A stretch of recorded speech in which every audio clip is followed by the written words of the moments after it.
პირველ რიგში მე მინდა შინაგან საქმეთა მინისტრს, რომელიც ახლად დანიშნულია, ბატონ თამაზაშვილს მხარდაჭერა დავუდასტურო.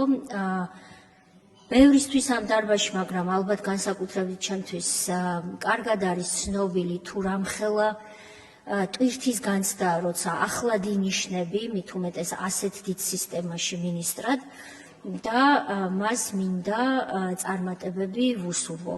მე პირადად, ალბათ მაქვს პირადი მოსაზრებების თქვის უფლებაც, მგონია, რომ ეს საუკეთესო საკადრო გადაწყვეტილება იყო, ვინაიდან ის გახლავთ სწორედ პოლიციის წიაღიდან წამოსული პროფესიონალი და ვის თუ არა მას კარგად ესმის ის გამოწვევები და ის ღირსებები, რაც ქართულ პოლიციას აქვს და რომელსაც დაცვა სჭირდება.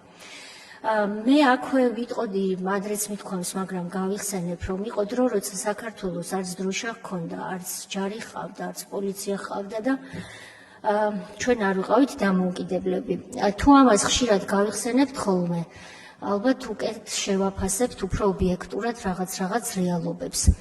სწორედ ამიტომ, რომ მე ამას ხშირად ვახსენებ საკუთარ თავს, ყველა პოლიციელს მე მინდა, მათ შორის გორის პოლიციაში მომუშავე ღირსეულ პოლიციელებს შიდა ქართლის უფრო ფართო გაგებით დაუდასტურო პატივისცემა და ვუსურვო წარმატებები და ასევე ვუსურვო დიდი სიფრთხილე, იმიტომ რომ როგორც ჩანს, მტერი კიდევ უფრო მეტია, ვიდრე შეიძლება ჩვენ წარმოგვედგინა და გორის ამ მართლაც საზარელმა კადრებმა, რომლებიც ვნახეთ, დაგვიდასტურა, რომ მტერი უფრო მეტი ჰყავს სახელმწიფო ინსტიტუტებს, ვიდრე შეიძლება ჩვენ მანამდე გვეგონა. რაც შეეხება თვითონ ამ დანაშაულს, რაც ვიდეო გადაღების შედეგად ვნახეთ, დღეს ჩვენ აქ ვიხილეთ გულგატეხილობა საპარლამენტო ოპოზიციის იმ ნაწილისგან, რომელიც თავისუფალი ტრიბუნით სარგებლობს, ვინაიდან რეალურად იმედგაცრუება არის სახეზე, მათ ალბათ არ წარმოედგინათ, რომ საქართველოს პროკურატურა ასე მართლაც მყისიერად და ავხსნით თუ რა არის მყისიერი სტრასბურგის სასამართლოს პრეცედენტის გაგებით იმოქმედებდა და მაინც გადაწყვიტეს თავისუფალი ტრიბუნის გამოყენება, რაც ჩემი პოლიტიკური გამოცდილებიდან თუ ვიტყვით, ცოტა მაქვს ასეთი იყო დიდი შეცდომა, იმიტომ რომ რაღაცას რო იყენებ, თან როცა ორი ცალი გაქვს უფლება, ის ალბათ ეკონომით უნდა გამოიყენო, მაგრამ ეს მათი უფლებაა, მე უბრალოდ ჩემ აზრს ვამბობ. რაც შეეხება მყისიერ რეაგირებას, მყისიერია რეაგირება ამ საქმეზე, წამზომი ჩაირთო სამართალდამცველი სტრუქტურებისთვის იმ კონკრეტულ მომენტში, როცა ეს მოხდა, თუ ვიდეოთი ვიმსჯელებთ და ჩემთვის საქმის მასალები არ არის ცნობილი და ამიტომ ზუსტად ისე ვმსჯელობ, როგორც ამ შემთხვევაში თავისუფალი ტრიბუნით მოსარგებლე ოპოზიცია, რომ იმ ვიდეო კადრებიდან ჩანს, რომ ეს უნდა იყოს დღის საათები, დილის საათები, შუადღე, ნაშუადღე. აი იმ მომენტში ჩაირთო წამზომი ადამიანის უფლებათა ევროპული კონვენციის მესამე მუხლის გაგებით, რომელიც გვეუბნება, რომ სახელმწიფოს აქვს პოზიტიური ვალდებულება, როგორც კი შეიტყობს, როგორც კი ეს მოხდება და შეიტყობს, მსგავსი ძალადობის ფაქტი, გამოძიება დაიწყოს და კანონით დადგენილ ვადებში დააყენოს შედეგი. შედეგი შეიძლება იყოს გამამტყუნებელი, გამამართლებელი, თუმცა ამ შემთხვევაში, რა თქმა უნდა, ვერავის ვერ წარმოუდგენია, რომ რაიმე ტიპის შეღავათიან გამართლება შეიძლება დადგეს, მაგრამ მოდით მოსამართლის უფლებამოსილებაში ნუ შევიჭრებით. ყოველ შემთხვევაში დღეს ჩვენ ვართ გამოძიების ძალიან ადრეულ ეტაპზე და სტრასბურგის სასამართლო თავისი პრეცედენტული სამართლის კრიტერიუმებით ამბობს, რომ სიტყვა მყისიერი ნიშნავს 24 საათიდან მაქსიმუმ შეიძლება ძალიან კომპლექსურ შემთხვევებში 72 საათს და თუ ისეთი შემთხვევაა, რომ არ ჩანს ვთქვათ სახე, არ ჩანს ნელი აიდენტიფიცირება და ასე შემდეგ, შეიძლება ეს იყოს მაქსიმუმ რამდენიმე დღე.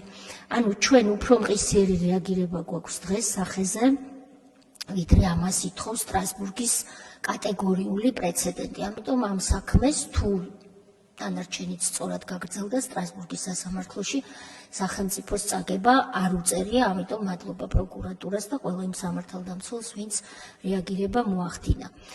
ჩვენ სანამ ოპოზიცია საუბრობდა, თუ გვიყვიროდა, თუ შეურაცხყოფას გვაყენებდა, არ ვიცი უკვე ამას რა ჰქვია, მე და ბატონმა ზვიადმა მადლობა მას კიდევ ერთხელ ნახეთ ეს ვიდეო და დავითვალეთ, იქ არის 10 ადამიანი, 30 ადამიანს იქ ვერავინ ვერ ხედავთ და თუ რაიმე სხვა ვიდეო გაქვთ, გაუზიარეთ გამოძიებას. 10 ადამიანიდან 6 არის დაკავებული და სწორედ ის 6, სავარაუდოდ ის 6 აბა სხვა ვინ იქნება, 6 იმიტომ რომ 6 არის ვინც ძალადობას ამ ვიდეოს მიხედვით ყოველ შემთხვევაში ახორციელებს. მე დარწმუნებული ვარ რომ თუ დანარჩენი რაღაც სხვაც გამოიკვეთება, ალბათ რა ვიცი, მე მჯერა ამის ყოველ შემთხვევაში და ალბათ სხვასაც უნდა ჯეროდეს მეორე ფლანგზე ვინც ის რომ სხვებთან მიმართებაშიც დადგება ის, რაც უნდა დადგეს.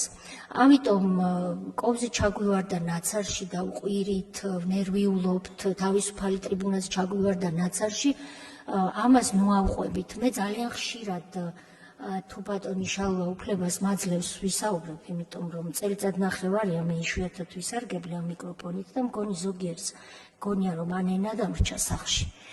ან ისა რა ქვია, ხმალი დამიბლაგდა, ან კიდევ რაღაცა მჭირს, ხო და არაფერი არ მჭირს. უბრალოდ მე ვთვლი რომ ძალიან ბევრი ვიმუშავე, ვიშრომე, არაერთი აქ მყოფი უმრავლესობით წევრის გვარად და ეხლა ახალგაზრდების დროა. ამიტომ მე მტკივნეულად განვიცდი არა იმას, რომ თქვენ ჩემნაირ ადამიანებს ბატონო გიორგი შარაშიძეს ეკუთვნის ეს პირველ რიგში შენიშვნა და ჩემდა დიდად სამწუხაროდ ქალბატონ სოფროსაც, რომელსაც მე მინდა მაინც ვქვა რომ დიდ პატივს ვცემ, იმიტომ რომ ის მართლაც არის ნაბრძოლი ადამიანი, მაგრამ როგორც ირაკლი კვირიკაძის ცნობილ ფილმშია ნათქვამი როგორ მოხდი მანდაო, აი ეს კითხვას უმაწუხებს. ესე იგი, ბანო გიორგი, თქვენ ხელს აიქნევთ ხოლმე ასე, გამოიქნევთ ჩემკენაც და კიდევ აქ ვსხდომი ადამიანებისკენაც და იტყვით მონები, ნაცები, თქვენ მე მართლა თვალში ხوار გეპატარავებით, პირდაპირ მნიშვნელობით არ გეკითხებით. მე თქვენ არ მახსოვხართ და რომ დავსვა კითხვა, რამდენი იყავით საქართველოსთვის ქვია ხო ფრაქციას, ამ ფრაქციის წევრი ჩვენთან ერთად ბრძოლაში. ხელი აწიეთ, რა ვიცი მე, რამდენი იყავით? და სად იყავით? მე არ მახსოვხართ და არ მგონია რომ ამნეზია მჭირს. თორემ ურნასთან თუ იბრძოდით, ამორჩეველი იქ ძალიან დიდ როლს თამაშობდა და კი ბატონო, მაგრამ იცით რა, ხელს როცა აიქნევთ და იტყვით რომ მე ვიბრძოდი, თქვენ იბრძოდით და მე მეძინა, თუ როგორ იყო საქმე, თუ რა ხდებოდა საერთოდ, თუ გრეტა წიწავა ნაციონალი დალეწილი ქონდა მხარი, იბრძოდა ხმალა მოღებული, თუ რომელი, რა ვიცი, ვინ არის ნაციონალი, მაგრამ ჩვენ და ის 2012-იანელები ბევრია ამ დარბაზში და არაერთი არ არის ამ დარბაზში, მაგრამ კი არ გარდაცვლილან. უბრალოდ ჩვენ ძალიან ბევრი სხვა პარტიისგან განსხვავებით და ეს ყოფავს სწორედ იმ ნაციონალურ მოძრაობას. რაღაცა განცდა გვაქვს, რომ გააკეთე, გაიწიე, მოვიდა სხვა, მოვიდა აგერ ლიკა შარტავა, მოვიდა აგერ ფაღავა, მოვიდა გორდულაძე. ახალგაზრდები არიან ესენი, მე ასე მგონია, ასაკით, ჩაკვეტაძე, მახაშვილი, ბატონი რურვა ემზირება იქიდან. ჩვენზე ახალგაზრდები, ვინც არიან, რა ვიცი, მე კი არ მიყვარს თავს რომ ვიბერებ ხოლმე, მაგრამ ასე აღმოჩნდა ცხოვრება, დრო მიდის და სხვა უნდა მოვიდეს, მაგრამ ეს იმას არ ნიშნავს, რომ ჩვენ აქ ზოგიერთები ჩუმად რო ვართ, ეხლა უნდა გვიწყათ წიხლები. წიხლებს ნუ გვიწყავთ, თორემ ისე წიხლს გამოვიქნევთ აქედან, რომ ფეხზე ვერ დადგებით ვერც ერთი. იმიტომ რომ ხელი აიწიეთ, აბა გახარია რამდენჯერ ყავთ ცხოვრებაში ნანახი. ხელი აიწიეთ რა რამდენჯერ, 1-2 ან 10 ხო? მე მისი კაბინეტის მინისტრი ვიყავი და არ მომაყოლოთ ეხლა აქ რაღაცეები რა, როგორ მართავდა ის შინაგან საქმეთა სამინისტროს და მე როგორი პრემიერი იყო. სად არის საბანაძე, რა საინტერესოა პოლიციელებზე რო ვლაპარაკობთ საერთოდ, შინაგან საქმეთა მინისტრის მოადგილე, ნანახი ყავთ საერთოდ. აბა ერთი კითხეთ, რას აპირებდა, როცა მე იუსტიციის მინისტრი ვიყავი და ციხეები მებარა, რას აპირებდა ზონებში? ეგრეთ წოდებულში პენიტენციურ სამსახურში რას აპირებდა ბატონი გახარიას ხელდასმით კითხეთ ჩართვები ხო გაქვთ ბერლინში თავშესაფარში მყოფ ლიდერთან დანაშაულს აპირებდა კი სანამ მე არ უთხარი რომ სანამ თქვენამ დანაშაულს ღია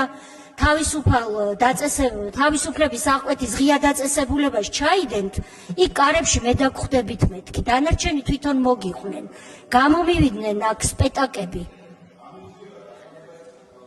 იმიტომ რომ აღიყვეთა დანაშაული ჩადენამდე ხო ამიტომ არ იყო გამოძიების დაწყების საფუძვლებზე ვერ წავიკითხავ ხა ლექციას დრო გადის ხო და ნუ სარგებლობთ აქ ზოგიერთების სიჩუმით ეს ერთი მეორე გახარიას რაც შეეხება და ნუ ცდილობთ მისგან დისტანცირებას იმიტომ რომ თქვენ ხართ გახარიას პარტიის წევრები და საპარლამენტო ფრთა ნაციონალური მოძრაობის ყავთ ხოლმე პარტიებს შეიარაღებული ფრთა თქვენ ხართ საპარლამენტო ფრთა ნაციონალური მოძრაობის ჩემ და სამწუხაროდ და ჩვენ და სამწუხაროდ იმიტომ რომ საპარლამენტო ძლიერი ოპოზიცია წყალივით ჭირდება ქართულ ოცნებას რამდენი კანონპროექტი გამოვიდა წელიწად ნახევარია არ გამიცდენია არც ერთის ხდომა აქ ვზივარ ჩავხედავ არის ხარვეზი ხო ხარვეზებს მე ვხედავს კანონპროექტებში რომელიც შემოდის და ვამოწმებ აბა რას იზამენ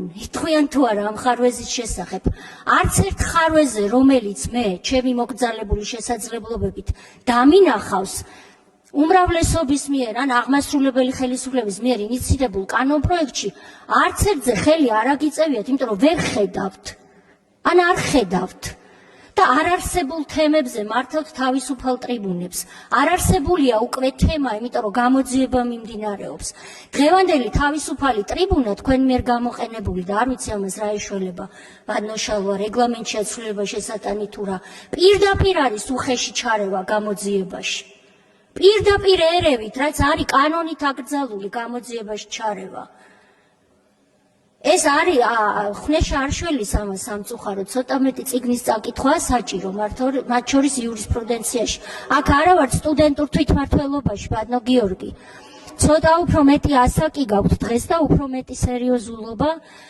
გმართებთ ეხლა რომ დაუბრუნდეთ ამ საქმეს მე მინდა ყველა პოლიციელს მიმართო კიდევ ერთხელ ვუთხრა იმათ ვინც და ასეთია 99 და მეტი პროცენტი კანონის დაცვით გვიცავს და გვაძლევს ამ ქვეყანაში დაცულობის განცდას, ვინც არ უნდა ვიყოთ და მოუწოდო სიფრთხილისკენ. თქვენ გყავთ მტრები, ჩასაფრებულები და თქვენ უნდა დაზიანდეთ მათი აზრით. იმიტომ რომ გუშინდელი დაფთაბები ამას რომ გაუხარდათ რაც მოხდა, საზარელი სანახაوي იყო ეს ყველაფერი და იმ 6 პოლიციელს სადაც ბრძანდებიან უსაყვედურო. თქვენ აი ამათ მიეცით სალაპარაკო. და ყველა პოლიციელს ვთხოვ რომ ნუ მივცემთ მტრებს სალაპარაკოს და გახარიას წინააღმდეგ განაჩენი უნდა ახსრულდეს, იმიტომ რომ ამას ამბობს სტრასბურგის სასამართლო და აქ რო თითებს გვიქნებთ, ჩამოიყვანეთ რომ პასუხი აგოს კანონის წინაშე, იმიტომ რომ ტრიბუნაზე დღეს ამას ითხოვდით რომ დაშავდება და აშავებს პოლიციელიო პასუხი უნდა აგოსო. ჩამოიყვანეთ და აგებინეთ პასუხი და მერე თავისუფალი ტრიბუნა უფრო იქნება დამაჯერებელი. მე მგონი არაფერი გამომრჩა, რისი თქმაც მინდოდა, აწი ხშირად გამოვიყენებ ამ მიკროფონს, მე მგონი საჭიროა.